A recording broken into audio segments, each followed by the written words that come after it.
President, anong take po ninyo doon? Well, para sa akin, alam niyo, nakailang EDSA na sa buhay ko kaya siguro medyo tumatanda na tayo. Ang karanasan natin, ang labis na pamumulitika ay talagang hindi nakakatulong sa bansa. Nag-uumpugan lang yung mga may kapangyarihan, ang mga sikat na politiko, nagbabanatan, panahon ng eleksyon ngayon. Pero ang kawawa lagi ay ang sambayanan, hindi natututukan ang problema ng bayan. Ito, yung problema pa rin natin, yung mahal na bilihin, ang gasolina na walang pawi, ang pagtaas, at ang kakulangan ng trabaho at sapat na sahod. Lahat yan ang tunay na problema natin. Sana tutukan na lamang yan.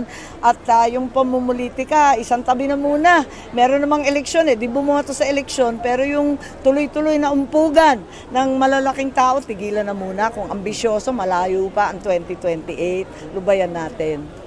Pero paano po yung realidad po in the event na talagang meron na nga ho talagang ilalabas na... Wala, nabasa ko lang sa dyaryo, mahirap mag-comment kung spekulasyon lang yon, kung fake news or panindak lang, hindi ko alam Kaya ayokong mag-speculate, pero sa kabila nun, ayoko talaga ng gulo. Ayoko ng ICC, ayoko ng impeachment, pero sa kabilang dako, ayoko rin ng destabilization ni Bongbong, yung coup d'etat, yung RevGov, ayoko ng gulo Parang nalipas na yan hindi na uso yan paulit-ulit na yan, parang siklo na yan sa ating kasaysayan, hindi pa tayo nadadala.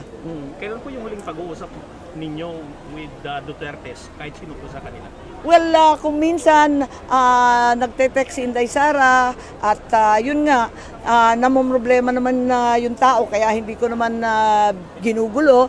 Tapos si Presidente Duterte nasa Davao naman, nagsalising nga kami, kahapon nandun ako, yun pala nag-Hong Kong.